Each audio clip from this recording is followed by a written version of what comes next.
Vidéo sur cet exercice avec une figure où il y a un rectangle et dans lequel se trouvent différents triangles et notamment différents angles à calculer, les angles alpha, bêta, gamma, etc.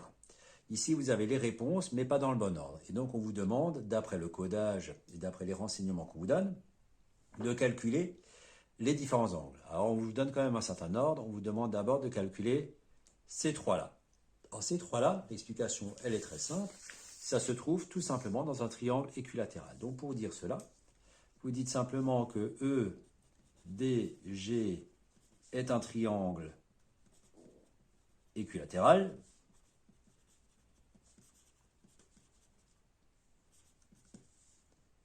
Donc, ces trois angles sont égaux.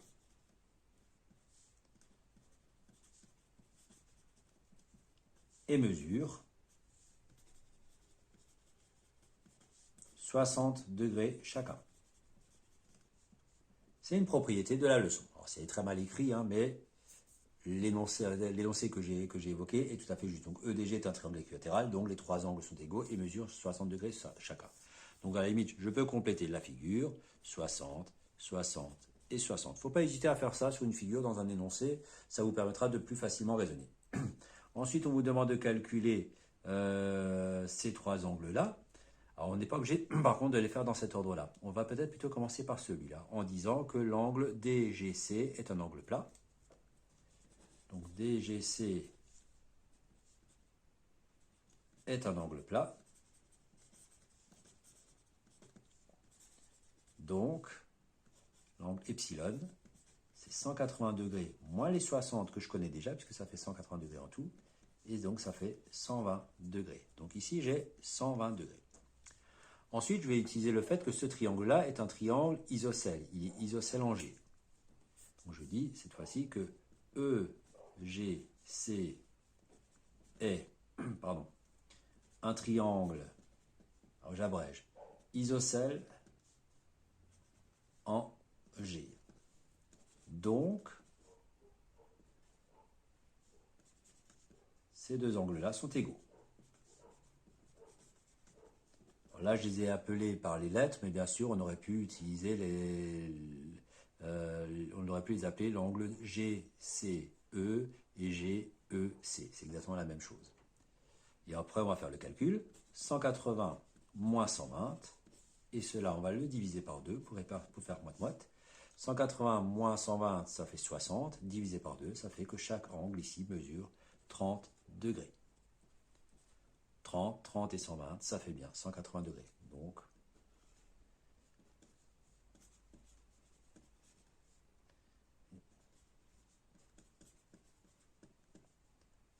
j'ai marqué 120, décidément, c'est 30. Quand même pratique d'avoir utilisé un crayon. Voilà. Question suivante, donc ça c'était la question petit b. C'est la question petit a. On va passer à la question petit c. Il faut que je calcule cet angle-là. Bon, il n'y a pas de calcul. Là, il n'y a rien à justifier. C'est codé. Et ensuite, ces deux angles-là, c'est un peu le même raisonnement qu'avant. Le triangle est isocèle rectangle cette fois-ci. Et donc, j'ai 90 degrés ici. Ici, il va donc me manquer 45 et 45. 45, 45. Ici, bien sûr, 90. Donc, je dis simplement que le triangle FBC est isocèle rectangle en B. Donc, CFB et FCB sont égaux. Du coup, on va faire 180 moins 90 divisé par 2 égale 45. À la limite, si là vous me disiez, donc CFB et FCB sont égaux et mesurent 45 degrés, là je vous l'accorde parce que c'est un calcul qui est vraiment très particulier. Ce triangle-là, on l'a déjà rencontré plein de fois, c'est la moitié d'un carré. Donc c'est tout à fait simple de voir que ça fait 45 et 45. Autant là, montrer le calcul, puisque ce ne sera pas toujours 120. Autant quand c'est 90, là, il n'y a pas de problème. Donc vous montrez le petit calcul éventuellement si vous le souhaitez, ce qui fait donc que l'angle est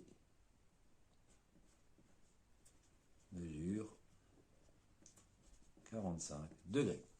Je les ai appelés comme c'est marqué ici, mais bien sûr, vous aurez pu les appeler comme cela, c'est exactement la même chose. Enfin, dernière question, petit d. Lambda est nu.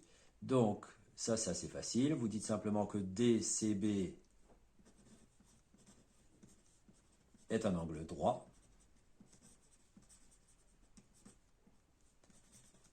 Et AFB est un angle plat. D'où les calculs. Vous faites 180 moins les 45 que vous avez déjà. Et vous trouvez ici donc que ça fait 135 degrés. Et ici, vous faites 90 moins le 45 moins le 30. Vous trouvez qu'ici, ça fait 15 degrés. Donc lambda, c'est 90 moins le 45 moins le 30. Et donc, vous trouvez que lambda, ça fait 15 degrés. Voilà. Exercice qui a l'air comme ça difficile d'un prime abord, mais qui en réalité ne l'est pas tant que ça. Il faut juste à chaque fois raisonner correctement et bien sûr essayer de le rédiger, justifier toujours vos calculs, mais sinon à part ça, ça ne présente pas trop de problèmes. Voilà, fin de cette vidéo. Bonne continuation, à la prochaine vidéo. Exercice de la page 212 et les suivantes du livre de 5e sur la construction de triangles avec les angles. Dans le numéro 56, on vous demande de tracer un triangle, de faire d'abord une figure à main levée, et ensuite de tracer la figure en vrai. Donc si je prends cette figure, on me dit qu'il s'appelle KLM, LM égale à 4 et KML, l'angle égale à 50 degrés. Ben, si on me demande de faire la figure à main levée, je trace donc un triangle, je l'appelle KLM, peu importe où c'est que je mets le point K, où c'est que je mets le point L et où c'est que je mets le point M. L'important, c'est que ça s'appelle KLM. Et ensuite, je marque les différentes indications. On me dit que LM, il fait 4 cm. Et on me dit également que l'angle M, ici, il fait 50 degrés. Par contre, il y a un renseignement dont je n'ai pas encore tenu compte, c'est le fait que c'est un triangle rectangle en L. Ça veut dire que L a en réalité ici un angle droit. Donc ici, ma figure à main levée est totalement fausse. J'aurais pu, si j'avais eu envie, tracer une figure un petit peu plus précise, c'est-à-dire, puisqu'on me dit que de toute façon, le triangle était rectangle, il aurait été plus judicieux pour moi de commencer par faire un triangle qui est rectangle. On me dit qu'il est rectangle en L, du coup j'aurais placé le point L d'office ici. Ensuite j'aurais placé les autres points, K et comment s'appelle l'autre point M, voilà. On me dit que l'angle M il fait 50 degrés. Et on me dit également que la longueur LM fait 4. Voilà, donc il va plutôt ressembler à quelque chose dans ce genre-là. On va tracer ça, c'est pas bien compliqué. Je commence par tracer la base de 4 cm. Donc c'est pas très grand. 4 cm. Je l'appelle LM. Je marque que ça fait 4 cm. L'angle de 50 degrés à partir du point M, je positionne mon rapporteur. Une petite marque. Je trace ceci. Ici, j'ai mes 50 degrés. Et je n'oublie pas de tracer l'angle droit là où il y a le point L. Donc je prends l'équerre pour cela. Je pose mon équerre sur le point L. Voilà. Je prolonge. Comme d'habitude, ce n'est absolument pas grave si ici ça dépasse, c'est pas gênant. Par contre, il ne faut pas que j'oublie le codage. Il ne faut pas que j'oublie ici de placer le point K. Voilà la figure qu'on obtient. Donc c'est pas une figure très très grande. Et c'était pas bien compliqué. C'est à la limite quelque chose qu'on aurait pu vous demander en sixième, pardon. Qu'est-ce qu'on me demande d'autre? Ensuite, le numéro 58, on me dit que ABS est un triangle rectangle. Là aussi, je vais faire une figure à main levée. Donc un triangle rectangle. On me dit qu'il est rectangle en S, donc je vais tout de suite mettre l'angle droit là où il y a le point S. Ou plus exactement, je vais positionner le point S là où il y a l'angle droit. On me dit que SA, donc SA c'est 3,5 cm et l'angle SBA, c'est celui-là, qui fait 30 degrés. Ah, celui-là, je n'aurais pas pu le donner à un élève de 6e, pardon. Puisqu'un élève de 6e, il aurait été bien embêté de faire les 3,5, l'angle droit et les 30 degrés ici lui aurait posé problème puisqu'ils ne sont pas positionnés ici, mais là. D'où la question intermédiaire, petit a, quelle est la mesure de l'angle SAB? Et bien, pour calculer cela, on va simplement tenir compte du fait que l'angle A, c'est 180 degrés, moins les 90 degrés qu'on connaît déjà, moins les 30 degrés qui sont là, et vous trouvez que l'angle A mesure 60 degrés. Et maintenant, je sais que l'angle qui est ici, il fait 60 degrés. Je vais pouvoir le tracer exactement de la même manière que j'ai tracé celui-là, sauf que maintenant, j'ai 60 degrés au lieu d'avoir 50. Donc, pour faire cela, je pose mes 3,5 cm, comme avant. Donc, comme avant, j'avais 4 cm, maintenant, j'en ai plus que 3,5, donc il sera un petit peu plus petit. Je fais mon angle droit, où je peux faire d'abord l'angle de 60 degrés, ça peut importer dans quel ordre vous le faites. Donc cette mesure, je ne sais pas combien elle fait, tout ce que je sais, c'est que ça doit être perpendiculaire. Je prends le rapporteur, la petite marque à 60 degrés, ici, et je trace. Et je n'oublie pas de positionner le point B au bon endroit. Et voilà, c'est finalement le triangle, malgré les mesures plus petites, il sera plus haut que précédemment. Exercice suivant, pas bien compliqué non plus. BAL est un triangle tel que, on a plein de renseignements. Donc là aussi, je vais faire une figure à main levée. Hop. BAL, donc peu importe où c'est que vous mettez le point B, le point A et le point L. On me dit que AB mesure 5 cm, l'angle A mesure 32 degrés et l'angle L va mesurer 43 degrés. Celui-là non plus, je n'aurais pas pu le donner à un élève de 6e. Un élève de 6e, j'aurais dû placer le 5 à cet endroit-là. Mais un élève de 5e, comme vous, ça ne pose absolument aucun problème. Puisqu'on me demande la question intermédiaire, que normalement dans une évaluation, moi personnellement, je ne vous l'aurais pas posée. C'était à vous de prendre cette initiative-là. Pour calculer l'angle B, une seule lettre suffit puisqu'il n'y a pas d'ambiguïté. Mais on va faire comme avant, 180 degrés, moins les deux angles qui sont là. Alors moi, je prends cette présentation-là, mais rien ne vous interdit, bien évidemment, de faire d'abord 32 plus 43 et après faire 180 moins la réponse. Donc 32 plus 43, ça fait 75. J'enlève 75, ça fait donc un angle de 105 degrés, si je n'ai pas fait d'erreur de calcul. Voilà. Du coup, la question petit b, elle devient très facile, puisque l'angle qui est là fait 75 degrés. Alors rien ne m'interdit de tracer la figure en réalité dans ce sens-là, c'est-à-dire mettre la base de 5 cm ici. C'est d'ailleurs ce que je vais faire. Donc je commence par faire mes 5 cm ici, en espérant que ça ne rentre pas dans mes calculs précédents. J'ai mes 5 cm. Ça, ce sera donc BA. Donc vraiment, tenez vraiment compte du fait que je tourne la figure. D'accord? Donc mes 5 cm, ils sont là. À l'angle B, je vais mesurer 75 degrés. Donc je retourne le rapporteur pour qu'il soit dans la bonne direction. 75 degrés, c'est ici. Ça rentre un petit peu dans le texte, mais c'est pas bien grave. Voilà. Donc ici, j'ai 75 degrés. Je n'oublie pas de l'indiquer. Les 32 degrés, pareil, c'est là où il y a le point A. 32 degrés, la petite marque. Voilà ce que tiens. Ici, j'ai donc 32 degrés. Et donc ici, normalement, ça devrait être le point L. On va quand même vérifier par acquis de conscience qu'ici, j'ai bien 43 degrés. Je pose mon rapporteur. Tiens, non, pourquoi je n'ai pas 43 degrés? Ça, c'est étonnant. J'ai dû faire une erreur quelque part. La question est où? Oui, parce que ce n'était pas 75, c'est 105 quand on fait n'importe quoi. Voilà, mais c'est pas plus mal finalement. Donc vous voyez que parfois ça peut être utile de vérifier ces calculs. Donc j'avais bien calculé 105, j'ai marqué 75. Allez savoir pourquoi. Donc je refais le bon triangle. Donc 5 cm. Voilà. Donc vraiment, prenez ça comme leçon. Ça veut dire que c'est pas parce qu'on a l'habitude de le faire qu'on ne se trompe pas. Donc c'est important parfois de revérifier ces mesures. Ça peut arriver à tout le monde de se tromper. Donc je ne vais pas me tromper cette fois-ci. Je vais faire 105 degrés. Donc il y a un angle obtus. Donc 105 degrés. je vais mesurer mes 32 degrés, qui eux étaient juste avant. Heureusement que j'ai un petit angle, parce que sinon le triangle aurait pu être très grand. Je mesure ceci. Pouf. 32.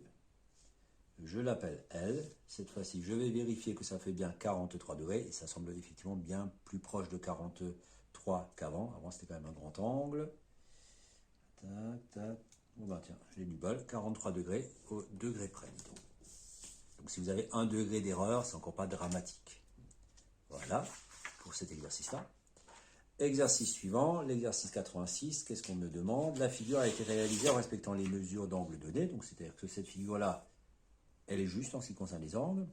Et du coup, Arthur prétend que les droites DE et GF sont parallèles, ça se voit. Est-ce qu'il a raison? Expliquez. Alors déjà, le ça se voit, ça de toute façon, ce n'est pas une preuve en cinquième. Vous savez qu'il faut tout justifier. Donc on va essayer d'expliquer pourquoi est-ce qu'Arthur a raison, ou bien au contraire, pourquoi est-ce qu'il a tort. Alors comment est-ce qu'on va pouvoir faire ça? Tout simplement, essayons de réfléchir. Alors si jamais ces deux droites-là étaient parallèles, je regarde un petit peu les propriétés de la figure et je me rends compte qu'ici, il y a un angle droit. Si jamais elles étaient parallèles, ces deux droites, j'aurais aussi normalement ici un angle droit. Donc je vais regarder si ici, ça fait un angle droit. Pour ce faire, je vais calculer l'angle qui est là. Et je vais calculer l'angle qui est là. Donc je vais travailler dans ce triangle-là pour calculer l'angle qui est ici, en faisant 180 moins les 40 et moins les 90. Et on va trouver ici une certaine mesure. Alors on peut même le faire de tête. On va trouver ici que ça fait 50 degrés. Et avec la même technique, ici j'ai un triangle rectangle, j'ai ici un angle droit, ici j'ai 49, ben pour arriver à 180 degrés, ici il me manque 41 degrés. Et je remarque que du coup, l'angle ici, l'angle DGF, il fait 50 plus 41, il fait 91 degrés, et non pas 90. Donc je n'ai pas un angle droit. Ici j'ai un angle droit, ici je n'en ai pas. C'est donc que ce n'est pas parallèle. Si les deux droites étaient parallèles, le fait d'avoir un angle droit ici, fait qu'ici aussi j'aurai un angle droit. Ce n'est pas le cas. Donc le triangle n'est pas, les droites ne sont pas parallèles. Donc pour bien le rédiger, là je l'ai fait oralement, c'est un petit peu pour expliquer le raisonnement, ben, vous devriez dire dans le triangle DEG, la somme des angles fait 180 degrés, et après vous faites le calcul qu'on a déjà utilisé plusieurs fois, 180 moins 90 moins 40 égale à 50 degrés. De même, dans le triangle EGF, vous refaites le même calcul, vous trouvez 41 degrés. Ensuite, vous montrez le calcul pour montrer que DGF, ça fait 50 plus 41 égale à 91. Et vous concluez par une petite phrase. DE est perpendiculaire à DG, mais GF n'est pas perpendiculaire à DG, donc les droites ne sont pas parallèles. Et c'est l'explication parfaite. Voilà, fin de cette vidéo. À vous de réviser éventuellement la leçon, qui n'est pas si compliquée que ça, et pour que vous soyez prêts pour l'évaluation. Bon courage, bonne suite. Vidéo sur des figures à tracer en sixième, avec notamment, entre autres, les différents matériels dont vous aurez besoin, qui seront peut-être l'équerre, la règle et le compas. Alors, il ne faut pas hésiter, quand vous avez ce genre d'énoncé, à se faire une figure à main levée, et puis on va voir un petit peu ce que ça va donner. Alors je commence par le premier. Le premier, c'est un triangle ABC. Je fais donc ma figure à main levée, je trace un triangle un petit peu n'importe comment, je l'appelle A, B, C, je le tourne dans ce sens-là, mais si vous l'avez comme ça ou dans un autre sens, c'est exactement la même chose. L'important, c'est que chez vous, AB fasse 5, que AC fasse 4 et que BC il fasse 7. Ok. Bon, ça, c'est pas bien compliqué. On va utiliser le compas pour tracer ça. Donc, je pose d'abord ma base 7 cm. Ici. 7 cm.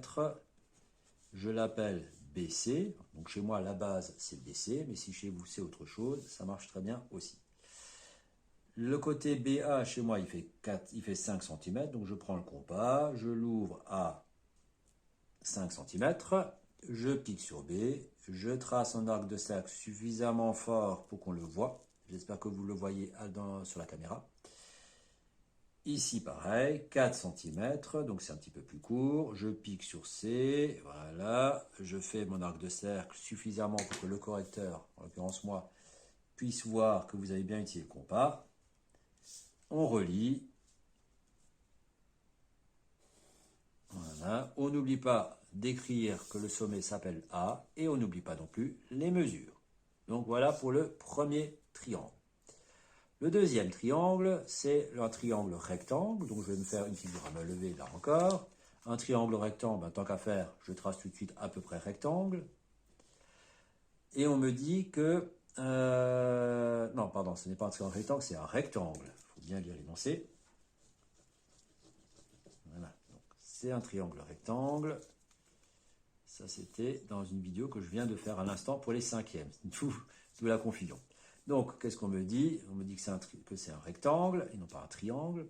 Il s'appelle DEFG. Ben, je vais mettre le point D ici. Donc, peut-être que vous, le D, vous l'avez placé tout à fait ailleurs. Bon, mais en tout cas, il doit s'appeler DEFG. Donc, je mettais le point D, tourner dans un sens ou dans l'autre pour placer correctement les points. Et on me dit que DE, il fait 6. Ici, et on me dit que FE, il fait 4. Bon, ben ça, c'est pas bien compliqué. Je trace donc ce rectangle-là. J'ai une feuille blanche. Il faut aussi que vous sachiez le faire sur feuille blanche. Sans carreaux. Donc, je commence par ma base. C'est l'inconvénient du critérium. Il y a la mine qui se casse de temps en temps. Avec l'équerre, je trace la perpendiculaire. Le plus précisément possible. Tant qu'à faire, je la fais tout de suite de l'autre côté. Si ça veut bien glisser. Voilà. Là, je l'ai fait beaucoup trop long, mais ça, c'est pas gênant. Ici, je ne veux que 4 cm. Donc, je me fais un petit repère ici. Si je veux, je peux faire un repère ici. Alors, peut-être que vous avez fait une autre technique pour tracer l'autre côté. Peut-être que vous avez seulement fait un angle droit. Vous avez pris vos 4 cm et peut-être qu'avec l'équerre, vous avez tracé la perpendiculaire. Ça marche très bien aussi. Toujours est-il, à la fin, vous obtenez ceci. D, E, F, G. Je n'oublie pas le codage pour dire que c'est un rectangle.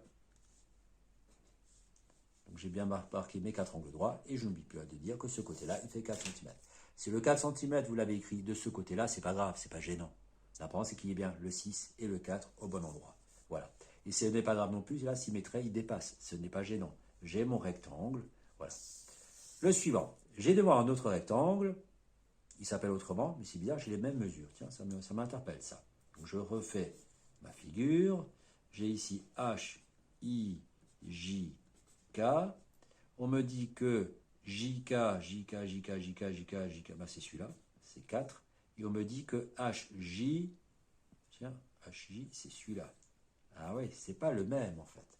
C'est pas le même triangle, le même rectangle qu'avant. À savoir qu'avant le 6 c'était un des côtés, maintenant le 6 est une diagonale. Donc je vais utiliser les propriétés de cette figure, à savoir que le 4 cm qui est là, je vais aussi le retrouver bien sûr de ce côté-là. Le 6 cm de cette diagonale, je vais la retrouver ici, puisque dans un rectangle, les diagonales ont la même longueur. Et je vais aussi tenir compte du fait qu'il y ait des angles droits un petit peu partout ici. Bon. Alors comment je vais faire ça? En réalité, je vais commencer par tracer les 4 cm ici. Je vais tracer la perpendiculaire et je veux absolument avoir une trace de compas pour définir ce 6 cm. C'est-à-dire, je vais vous montrer ce que je ne veux pas voir à un moment. Donc je commence d'abord par les 4 cm. Jusqu'à présent, rien de compliqué. Avec l'équerre, je trace la perpendiculaire. Voilà. Ce côté-là, je ne sais absolument pas combien il fait. Donc je trace la perpendiculaire suffisamment longue. Ici, j'ai les 4 cm. Ici, j'ai le point H. Ici, j'ai le point I. Et c'est maintenant que je vais prendre le compas avec mes 6 cm. Voilà. Je vais piquer sur H. Et je veux voir cette trace de compas. Si je ne la vois pas le jour de l'évaluation, je ne vous donne pas les points. Puisque les 6 cm, il faut bien qu'ils soient en oblique. En oblique, c'est-à-dire en réalité en diagonale. Donc voilà mes 6 cm. Maintenant que j'ai la moitié du rectangle, ben je peux faire l'autre moitié en traçant la perpendiculaire et en traçant la perpendiculaire de l'autre côté. Donc je trace l'angle droit. Comme avant, la partie là qui dépasse n'est pas gênante. C'est pas grave du tout. Je trace l'autre perpendiculaire.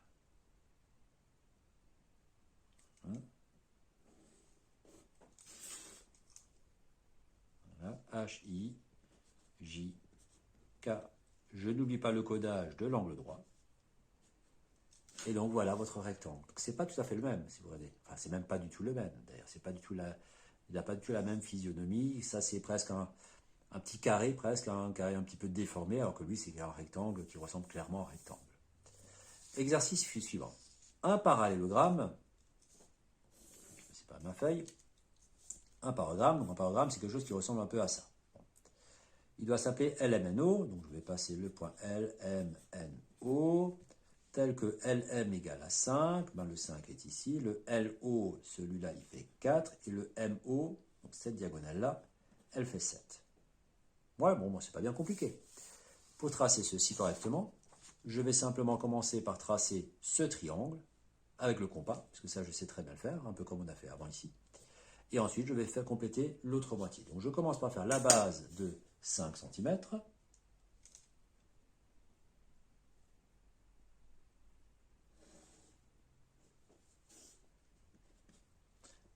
Ça, c'est le point L, ça, c'est le point M.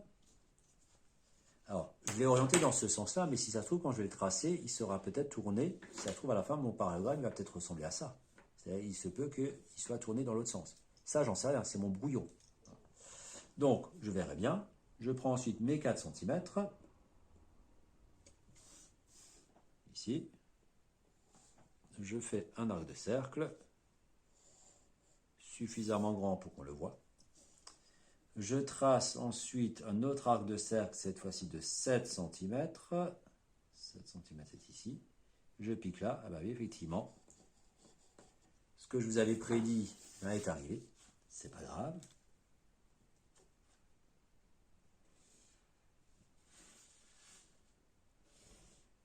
Voilà. J'ai donc les 7 cm ici, les 4 cm là.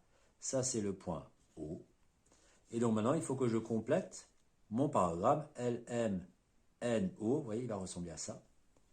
Il va falloir que je trouve ce point-là. Pour ce faire, j'ai deux techniques. Soit je trace la parallèle, comme cela. Je trace la parallèle avec l'équerre. Donc je pose mon équerre contre le segment. Je pose la règle ici contre. Je déplace mon équerre jusqu'à ce que ça passe par le bon sommet. Je trace ici la parallèle. Ensuite, je mesure 5 cm et je ferme. Ça marche très bien comme technique, pas de souci. C'est super si vous voulez faire comme ça. On peut aussi faire autrement. On peut aussi dire que les 5 cm qui sont là, je vais les retrouver en face. Donc l'idée, ça va être de prendre le compas, de prendre cette longueur et de dire, ben là, quelque part, dans un rayon de 5 cm, je vais trouver le point N.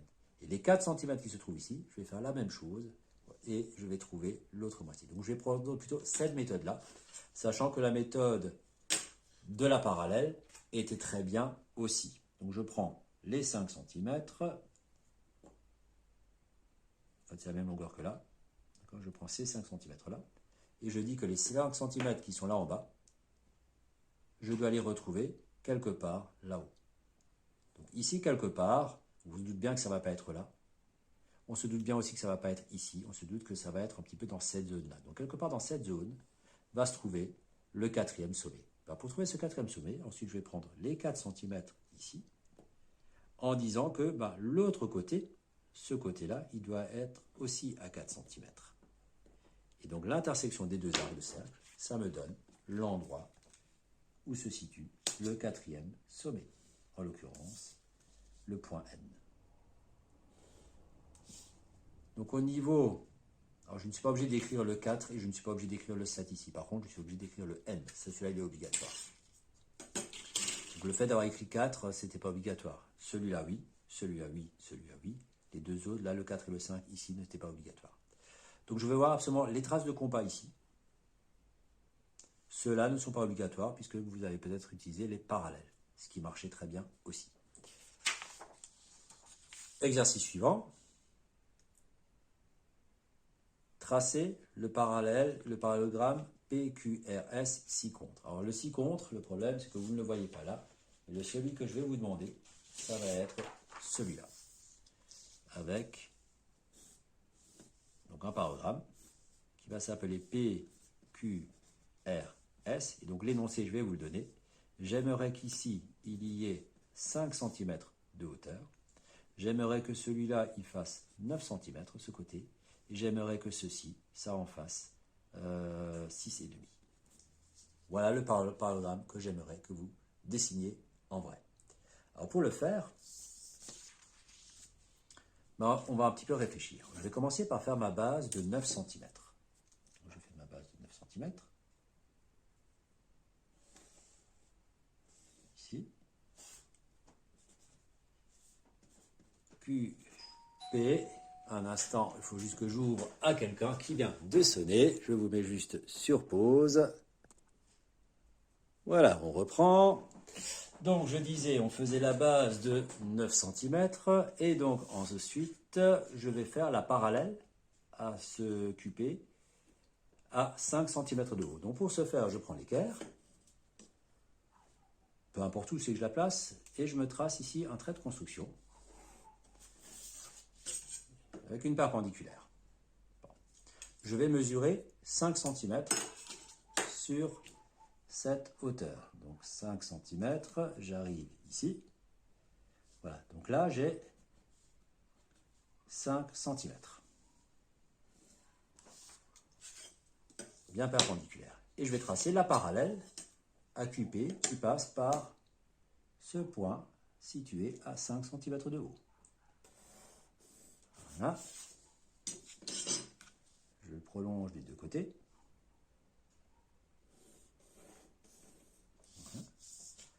Et maintenant, je vais me prendre le point S qui se trouve à 6,5 cm du point P. Donc, je vais prendre le compas. Je l'ouvre à 6 cm et demi. Je vais voir les traces de compas. 6 cm et demi. Et je vais me placer le point S qui se trouve ici. Ce point S, il est bien à 5 cm de haut.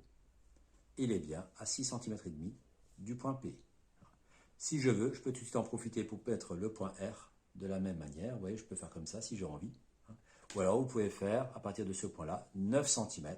Ça marche aussi. Donc, pour trouver le point R, après, c'est facile. Soit de nouveau avec le compas, puisque comme c'est déjà prêt, autant le faire. Ou alors, mesurer 9 cm. Tiens, d'ailleurs, je vais plutôt faire le compas, parce que c'est déjà prêt. Mais comme dit, j'aurais pu faire avec 9 cm si je prends la règle et si je vérifie que j'ai bien 9 cm entre les deux. Normalement, ça devrait le faire. Vous voyez qu'il y a bien 9 cm d'écart entre les deux. Donc, ce point, il est facile à trouver une fois que vous avez le point S. Donc, cette figure n'était pas évidente. Peut-être même que vous avez éprouvé des difficultés à le faire. Peut-être même que vous n'y êtes pas arrivé. Si vous n'êtes pas arrivé, essayez de le faire avec le corrigé. Voilà. Donc, voilà votre figure. Donc, une figure relativement imposante, relativement grande. Avant-dernière figure, tiens, on a deux losanges à tracer encore. Donc le premier losange, un losange c'est quelque chose qui ressemble à peu près à ça, peu de choses près. Hein. Et il s'appelle TUVW. Qu'est-ce qu'on me dit? On me dit que VW fait 4, on me dit que WT, attendez voir, VW c'est ça, et WT fait 6, il y a une petite erreur dans l'énoncé que je vais donc du coup modifier. C'est V ici. Voilà. Ici c'est VT. Voilà. Donc c'est VT qui doit faire 6. Voilà. C'est celui-là que je veux. Ok. Pour faire cela, je vais commencer par ma base de 6 cm.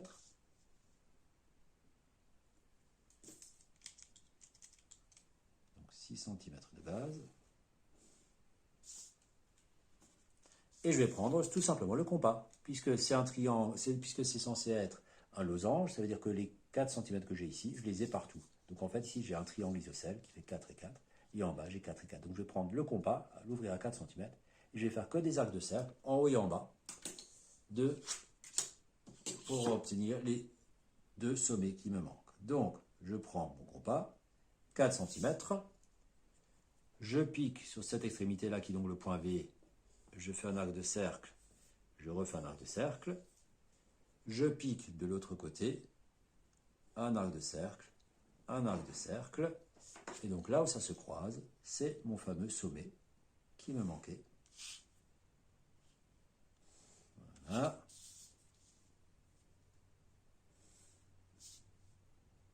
et voilà. Donc ça c'est T, V, W, U. Je dis bien que les quatre côtés sont égaux et que celui-là, il fait 4 cm. Donc voilà le premier losange avec VT égale à 6, VW égale à 4, qui s'appelle bien TUVW. L'autre losange, je refais une figure mal levée, il s'appelle cette fois-ci X, Y, Z, A', puisqu'on avait déjà utilisé la lettre A au tout début. On me dit que XY, il fait 4 et XZ, il fait 6. Ben, attendez, je vais un petit peu changer les choses. Je vais dire non pas que XY égale à 4, je vais dire que c'est XZ qui fait 4 et XY égale à 6. Parce que sinon, ça me ferait exactement la même chose qu'avant. Donc, je dis que XZ, il fait 4, XY, il fait 6. Ben, je vais procéder de la même manière qu'avant, sauf que cette fois-ci, je vais commencer par 4 cm. Donc, on va mesurer 4 cm. Voilà. Ça, c'est X.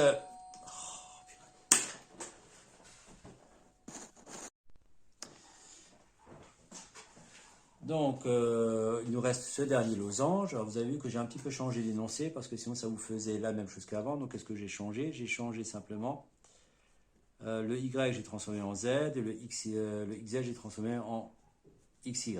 Donc, qu'est-ce que ça va me donner? Donc, vous voyez que c'est un peu les mêmes mesures qu'avant. Donc, je fais une figure à main levée et je vais l'appeler X, Y, Z, A', puisque le point A, on l'avait déjà utilisé. On me dit que XZ, c'est celui-là, il fait 4 cm. Et on me dit que XY, il fait 6.